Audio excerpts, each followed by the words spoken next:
Hello everyone, this is Ayushi and I am back with Psychology Lecture Series for Class 12. हम chapter 4 psychological disorders के बारे में discuss कर रहे थे, जिसके पिछले दो पार्ट्स में हमने मेजर साइकोलॉजिकल डिसऑर्डर्स के बारे में पढ़ा था, यानी कि जो बहुत इंपॉर्टेंट मानसिक बीमारियां हैं जिन पर हमें ध्यान देना बहुत आवश्यक है, उनके बारे में हमने लास्ट के टू पार्ट्स में पढ़ा था। इस पार्ट में हम नेक्स्ट कुछ मेन साइकोलॉजिकल डिसऑर्डर्स के बारे में पढ़ेंगे, जिसमें से पहला है स्किज़ोफ्रेनिया और दूसरा है न्यूरो डेवलपमेंटल डिसऑर्डर्स। स्किज़ोफ्रेनिया एक बहुत ही डेंजरस या बहुत ही हाई लेवल का डिसऑर्डर होता है, जिसको जो बहुत ज़्यादा इफ़ेक्ट करता है, जिसको होता है उसकी लाइफ को भी और दूसरों की लाइफ को भी। न्यूरो डेवलपमेंटल डिसऑर्डर ज्यादातर बच्चों में पाया जाता है और ये अगर दिमाग का विकास अच्छे से नहीं होता है या हमारे दिमाग के न्यूरॉन्स में कोई दिक्कतें होती हैं, उसकी वजह से ये डिसऑर्डर्स होते हैं। तो आइए हम इसे डिटेल में जानते हैं। फर्स्ट हम पढ़ेंगे स्किज़ोफ्रेनिया होता क्या है। सो स्किज़ोफ्रेनिया की डेफिनेशन है, schizophrenia is a descriptive term for a group of psychotic disorders which personal, social, and occupational functioning deteriorate as a result of disturbed thought processes, strained perceptions, unusual emotional states, and motor abnormalities. ये definition कहती है कि schizophrenia एक ऐसी मानसिक बीमारी है जिसमें लोग अपने खुद की जिंदगी, अपनी सामाजिक जिंदगी और अपने काम करने की जिंदगी में सफल नहीं हो पाते हैं। उनकी ये तीनों एरियाज जिसमें वो फंक्शन करते हैं, उनकी जो परफॉर्मेंस है वो घट जाती है। ये चीजें क्यों होती है? इसका रीजन होता है कि लोगों के विचार बदल जाते हैं। लोग अलग-अलग चीजें सोचने लगते हैं, अलग-अलग चीजें उनको दिखाई पड़ती हैं, उनके स्वभाव अलग हो जाते हैं, उनकी भावनाएं अलग तरीके की होती हैं, जो नॉर्मल इंसानों से बहुत अलग होती है। It is a debilitating disorder. इसका मतलब होता है कि ये लोगों की परफॉर्मेंस को कम करता है, उसे घटाता है। स्किज़ोफ्रेनिया के सिम्पटम्स जो होते हैं, ये हमें बताते हैं कि अगर ये चीजें हमारे व्यवहार में या हमारे बिहेवियर में पाई जाती हैं, तो उस वो स्किज़ोफ्रेनिया के होने को दर्शाती हैं। सिम्पटम्स हमारे तीन तरीके के होते हैं। पहले होते हैं पॉजिटिव सिम्पटम्स, जिसमें हमारे व्यवहार में कुछ एडिशंस होते हैं या हमारे व्यवहार में, हमारे भावनाओं में, हमारे विचार में कुछ चीजें बढ़ती हैं या ऐड होती हैं, जो कि नॉर्मल नहीं होती है। नेगेटिव सिम्पटम्स वो होते हैं जिसमें हमारे व्यवहार में, हमारे भावनाओं में, हमारे विचारों में चीजें घटती हैं जो कि नॉर्मल नहीं होती है। साइकोमोटर सिम्पटम्स वो होते हैं जिसमें इंसान अलग-अलग तरह से मूवमेंट करता है या उसके शरीर अलग-अलग तरीके से मूवमेंट करती है, जो कि बहुत अलग होता है और ऑड होता है, नॉर्मल तरीकों से एकदम अलग होता है। पॉजिटिव सिम्पटम्स चार तरीके के होते हैं। पहला होता है delusion. Delusion is a false belief that is formally held on inadequate grounds. It has no basis in reality. ये कहते हैं कि हमारे जो गलत विचार हैं, वो डिल्यूजन होते हैं, जो गलत भावनाओं पर या गलत ग्राउंड्स पे स्थापित किए जाते हैं।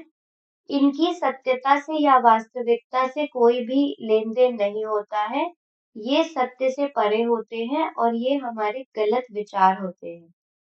डिल्यूजन चार तरीके के होते हैं। पहला होता है डिल्यूजन ऑफ परसिक्यूशन। ये सबसे कॉमन होता है। इसमें लोगों को लगता है कि उनके खिलाफ चीजें की जा रही हैं, उनके ऊपर नजरें रखी जा रही हैं, उनको डराया धमकाया जा रहा है या उन पर अटैक किया जा रहा है। दूसरा है डिल्यूजन ऑफ रेफरेंस। इसमें होता है कि जो लोग हैं वो किसी भी वस्तु, स्थिति या इंसान को एक पर्सनल मीनिंग देते हैं अपने अकॉर्डिंग। तीसरा है डिल्यूजन ऑफ ग्रैंडियोर। इसमें लोग ये मानते हैं कि वो बहुत ही पावरफुल है या बहुत एम्पावर्ड है, उनमें बहुत शक्ति आ गई है, वो खुद को बहुत शक्तिशाली मानते हैं। चौथा है डिल्यूजन ऑफ कंट्रोल। इसमें लोग मानते हैं कि उनकी विचार, उनकी भावनाएं, उनके एक्शंस वो खुद से नहीं कंट्रोल करते हैं, ये सारी चीजें कोई और व्यक्ति कंट्रोल कर रहा है। दूसरा होता है hallucinations. Hallucinations are perceptions that occur in the absence of external stimuli. Hallucinations वो चीजें होती हैं जो इंसानों को लगती है कि ये मेरे साथ हो रही है या ये मुझे सत्य लग रही है, पर वो बिना किसी चीज के होती है। मतलब वो चीज वास्तविकता में नहीं होती है, लेकिन तब भी इंसान को लगता है कि वो ऐसी चीजें महसूस कर रहा है। इसके 5 तरीके हैं। पहला है ऑडिटरी हैल्यूसिनेशन। इसमें इंसान को लगता है कि वो आवाजें सुन रहा है या कोई उससे बातें कर रहा है। इसमें 2 तरीके के होते हैं। सेकंड पर्सन हैल्यूसिनेशन में होता है कि इंसान को लगता है कि जो कोई और बातें कर रहा है, जिसकी आवाज़ें सुनाई दे रही हैं उसको, वो उससे ही बात कर रहा है। और थर्ड पर्सन हैल्यूसिनेशन में ये होता है कि इंसान को लगता है कि कोई 2 लोग आपस में मेरे बारे में बातें कर रहे हैं। दूसरा होता है टैक्टाइल हैल्यूसिनेशन। इसमें शरीर में या कहीं भी जलने की जलने का संभावना लगती है या जलने की फीलिंग आती है। तीसरा है सोमैटिक हैल्यूसिनेशन। इसमें क्या होता है कि लोगों को लगता है कि उनके शरीर के अंदर कुछ हो रहा है, जबकि ऐसा कुछ हो नहीं रहा होता है। जैसे कि उनको लगता है कि उनके पेट में सांप क्रॉल कर रहा है या उनके पेट में बहुत सारे सिक्के फंसे हुए हैं। तो ऐसी चीजें लगती हैं जो कि वास्तविकता से परे होती हैं। नेक्स्ट है विजुअल हैल्यूसिनेशन। इसमें इंसान को अलग चीजें या जो चीजें नहीं है वो दिखाई पड़ती हैं, जैसे गलत कलर, गलत लोग या गलत ऑब्जेक्ट्स। गस्टेटरी हैल्यूसिनेशंस में लोगों को खाने का या जो ड्रिंक्स होती हैं उनका स्वाद अलग सा आता है, बहुत जो सत्य नहीं होता है। जैसे मान लीजिए फॉर एग्जाम्पल पानी है, पानी का तो कोई स्वाद नहीं होता है, लेकिन जिसको गस्टेटरी हैलुसिनेशंस हो रहे हैं, वो इंसान बोलेगा कि पानी तीखा हो रहा है, तीखा लग रहा है। नेक्स्ट है ओल्फैक्टरी हैलुसिनेशन। इसमें क्या होता है कि जो लोग को स्मेल आती है, वो लगता है कि किसी धुएं की स्मेल है या किसी जहर की स्मेल है, जबकि वो प्रेजेंट नहीं होता है, तब भी लोगों को लगता है। नेक्स्ट पॉजिटिव सिम्पटम होता है फॉर्मल थॉट डिसऑर्डर। इसमें लोग अच्छे से कम्युनिकेट बातचीत नहीं कर पाते हैं, क्योंकि उनके जो विचार होते हैं वो गलत हो जाते हैं और वो आसानी से बोल नहीं पाते हैं। इसके 3 फॉर्म्स होते हैं। पहला होता है लूजनिंग ऑफ एसोसिएशंस या डिरेलमेंट। इसमें इंसान जो होता है वो एक टॉपिक से दूसरे टॉपिक पे इतना जल्दी शिफ्ट हो जाता है कि उसके जो विचार होते हैं वो एक दूसरे में मिक्स हो जाते हैं और इलॉजिकल हो जाते हैं, जिसकी वजह से वो दूसरों को समझ में नहीं आ पाते हैं। दूसरा है नियोलॉगिज्म्स। इसमें इंसान नए-नए फ्रेजेस या नए-नए वर्ड्स इन्वेंट करता है जो कि प्रेजेंट नहीं होते हैं या आमतौर पर इस्तेमाल नहीं किए जाते हैं। तीसरा है पर्सिवरेशन। इसमें जो लोग होते हैं वो एक ही विचार को बार-बार रिपीट करते हैं। चौथा होता है इनएप्रोप्रिएट इफेक्ट। इसमें क्या होता है कि इंसानों की जो भावनाएं होती हैं वो परिस्थिति के हिसाब से नहीं रहती हैं। जो परिस्थिति है उसके विपरीत या उससे अलग उनकी भावनाएं होती हैं। तो ये हो गए पॉजिटिव सिम्टम्स। इसमें कोई ना कोई चीजें हमारे व्यवहार में ऐड हो रही हैं, इसीलिए हम इसे पॉजिटिव सिम्टम्स कहते हैं। नेक्स्ट है नेगेटिव सिम्पटम्स। इसमें होता है कि हमारे व्यवहार, हमारे विचार या हमारे शरीर, हमारे एक्शंस, इन सब चीजों में से कोई चीजें घटती जा रही हैं। इसमें फर्स्ट है एलोगिया। इसमें होता है कि हमारे जो बोलने का तरीका है उसमें घटो उस वो चीजें कम हो जाती हैं या घट जाती हैं। जैसे कि हमारी जो स्पीच है वो घट जाती है या हमारा हम जो बोलना चाहते हैं वो बोल नहीं पाते हैं, क्योंकि हमारी स्पीच का कंटेंट कम हो जाता है। दूसरा होता है ब्लंटेड अफेक्ट। इसमें होता है कि लोगों की जो भावनाएं होनी चाहिए उनसे वो कम दिखाते हैं। फॉर एग्जाम्पल लोग गुस्सा कम करते हैं, दुखी कम होते हैं, खुश कम होते हैं। फ्लैट अफेक्ट में लोगों की कोई भी भावनाएं होती ही नहीं है। वो there is no emotion at all. चौथा होता है एवोल्यूशन। इसमें होता है कि लोग जो होते हैं वो कोई भी नई चीज की शुरुआत नहीं कर पाते हैं, या वो लोगों के साथ एपैथी के तरह से जुड़े होते हैं, यानी कि मतलब वो दूसरों को समझ नहीं पाते हैं। इसके बाद आते हैं साइकोमोटर सिम्टम्स। साइकोमोटर सिम्टम्स वो होते हैं जो लोगों के मूवमेंट में बदलाव लाते हैं, जो कि बहुत एबनॉर्मल होते हैं। इसमें पहला होता है कैटेटोनिया। कैटेटोनिया जो साइकोमोटर सिम्पटम का एक्सट्रीम फॉर्म होता है या हाईएस्ट फॉर्म होता है, उसे कैटेटोनिया कहते हैं। सेकंड है कैटेटोनिक स्टूपर। इसमें जो इंसान है वो बहुत ही समय तक के लिए कोई भी मोशन नहीं करता है, वो एक ही जगह रेस्ट पे रहता है। तीसरा होता है कैटेटोनिक रिजिडिटी। इसमें जो लोग होते हैं वो अलग-अलग तरीके से पोस्चर्स बनाते हैं, अपराइट पोस्चर बनाते हैं बहुत लंबे समय तक के लिए और बदलते नहीं। जैसा कि आप इस पिक्चर में देख रहे हैं कि ये आदमी खड़ा है, दोनों अपने हाथ आगे करके। तो ये पोस्चर इसने कई घंटों से बनाया हुआ है और ये पोस्चर वो बदल नहीं रहा है। इसको हम कहते हैं कैटेटोनिक रिजिडिटी, यानी वो अपने शरीर से रिजिड हो गया है। चौथा होता है कैटेटोनिक पोस्चरिंग। इसमें होता है कि जो इंसान होता है वो अलग तरीके का ऑकवर्ड पोस्चर बना लेता है लंबे समय तक के लिए। जैसे कि आप इस पिक्चर में देख सकते हैं कि इसमें वो बहुत अलग तरीके से पोस्चर बना रहा है जो नॉर्मल नहीं है और बहुत लंबे समय से वो इसी पोस्चर में बैठा हुआ है। तो ये स्किज़ोफ्रेनिया के कुछ सिम्पटम्स हैं जिससे हमें ये पता चलता है कि स्किज़ोफ्रेनिया हमें होने की संभावना है या हमें स्किज़ोफ्रेनिया है। इसके बाद हम न्यूरो डेवलपमेंटल डिसऑर्डर्स के बारे में पढ़ेंगे। न्यूरो डेवलपमेंटल डिसऑर्डर्स का मेन फीचर ये होता है कि ये शुरुआती स्टेज में ही या बच्चे के डेवलपमेंट के शुरुआती स्तर पे ही देखने को मिलता है। इसके सिम्पटम्स तब देखने को मिलते हैं जब बच्चा या तो स्कूल जाना शुरू करता है या उसके स्कूलिंग का कुछ इनिशियल टाइम होता है या शुरुआती दौर होता है। ये जो डिसऑर्डर्स हैं, ये बच्चे की पर्सनल खुद की, सामाजिक, उसकी पढ़ाई-लिखाई की या उसकी ऑक्यूपेशनल फंक्शनिंग में प्रॉब्लम्स क्रिएट करती हैं, जिसकी वजह से बच्चा अच्छे से डेवलप नहीं कर पाता है। न्यूरो डेवलपमेंटल डिसऑर्डर्स कई तरीके के होते हैं। इसमें से पहला है attention deficit hyper activity disorder यानी कि एडीएचडी। एडीएचडी के दो मेन फीचर्स होते हैं। पहला होता है अटेंशन डेफिसिट यानी कि ध्यान न दे पाना और दूसरा होता है इनअटेंशन या हाइपर एक्टिविटी यानी कि जो बच्चा बहुत ही हाइपर एक्टिव होता है, वो बहुत ज़्यादा चीज़ें जल्दी-जल्दी करता है। जो बच्चे इनअटेंटिव होते हैं, वो बहुत देर तक किसी काम के लिए स्थिर नहीं रह पाते हैं, किसी काम पे फोकस नहीं कर पाते हैं।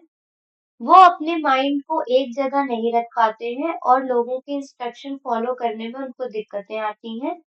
इन बच्चों की कॉमन कंप्लेंट्स होती हैं कि ये बच्चे दूसरों की सुनते नहीं हैं, कॉन्सन्ट्रेट नहीं कर पाते हैं, दूसरों की बातें नहीं सुनते हैं, आसानी से इधर-उधर इनका डिस्ट्रैक्शन हो जाता है, चीज़ें भूल जाते हैं, अपने असाइनमेंट या काम नहीं करते हैं और ये आसानी से अपना इंटरेस्ट खो देते हैं चीज़ों में।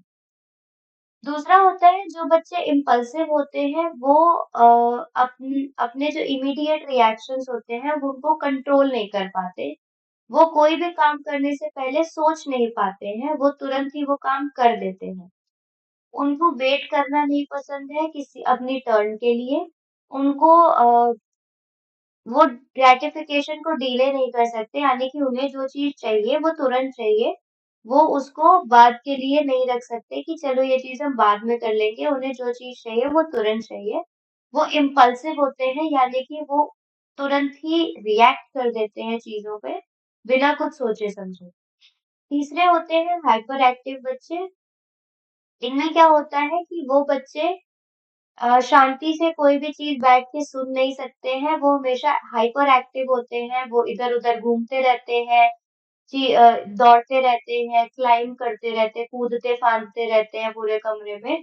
टीचर्स और पेरेंट्स उन्हें ड्रिवन बाय अ मोटर कहते हैं, जैसे कि मोटर चालू करते ही मोटर काम करने लगती है और जब तक उसे बंद ना करो, वो रुकती नहीं है और ना थकती है। तो ऐसे बच्चे इन्हें मोटर इसीलिए कहा जाता है क्योंकि वो मोटर की तरह ही हमेशा इधर-उधर घूमते रहते हैं, हाइपर एक्टिव रहते हैं और वो कभी थकते नहीं हैं। तो ये होता है attention deficit hyper activity disorder जो बच्चों में पाया जाता है स्कूल जाने के टाइम या स्कूल के शुरुआती दौर में। दूसरा है ऑटिज्म स्पेक्ट्रम डिसऑर्डर। ये डिसऑर्डर इस समय बहुत ही ज़्यादा इम्पोर्टेंस गेन कर रहा है। इस डिसऑर्डर में लोग सामाजिक इंटरैक्शन नहीं कर पाते हैं, लोगों से बातचीत नहीं कर पाते हैं, उनकी कम्युनिकेशन स्किल्स बहुत कम होती हैं। उनके व्यवहार अच्छे नहीं होते हैं क्योंकि इसीलिए वो दूसरों के साथ ज़्यादा घुल-मिल नहीं पाते हैं। इन बच्चों को सामाजिक इंटरैक्शन में प्रॉब्लम होती है, बोलचाल में प्रॉब्लम होती है और इनकी जो इंटेलेक्चुअल डिसेबिलिटीज़ होती हैं, जो कि हमने पहले के पार्ट्स में पढ़ा था, कि अगर दिमाग अच्छे से डेवलप नहीं कर पाता है, तो बच्चे को इमोशनल इंटेलेक्चुअल डिसेबिलिटी हो जाती है। तो ऑटिज़्म स्पेक्ट्रम डिसऑर्डर के 70% बच्चों में इंटेलेक्चुअल डिसेबिलिटी देखने को मिलती है। लोग दूसरों से घुल-मिल नहीं पाते हैं, बात नहीं कर पाते हैं ये बच्चे। ये दूसरों की भावनाएँ समझ नहीं पाते हैं, खुद की भावनाएँ या खुद के एक्सपीरियंस शेयर नहीं कर पाते हैं और इनको सीरियस एब्नॉर्मैलिटीज़ होती हैं बोलचाल में या लैंग्वेज में। इनका जो इंटरेस्ट होता है वो बहुत ही कम होता है और ये ज़्यादातर अपने बिहेवियर या अपने जो व्यवहार होते हैं वो रिपीट करते रहते हैं।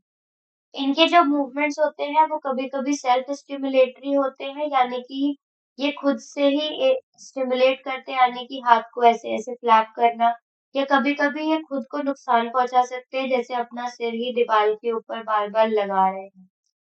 ये अपने रिश्ते शुरू नहीं कर पाते हैं, मेंटेन नहीं कर पाते हैं और समझ भी नहीं पाते हैं। ऑटिज़्म स्पेक्ट्रम डिसऑर्डर के ऊपर बॉलीवुड में एक बहुत ही अच्छी मूवी बनी है जिसका नाम है बर्फी। इसको आप देख के ये जान सकते हैं कि इस डिसऑर्डर में क्या-क्या चीज़ें होती हैं और उस मूवी को देखने के बाद आपको इस डिसऑर्डर के बारे में काफ़ी डिटेल में जानकारी हासिल हो सकती है। नेक्स्ट होता है इंटेलेक्चुअल डिसेबिलिटी इसके बारे में हमने चैप्टर 1 में भी पढ़ा था कि इंटेलेक्चुअल डिसेबिलिटी वो होता है जब लोगों का आईक्यू 70 से नीचे होता है।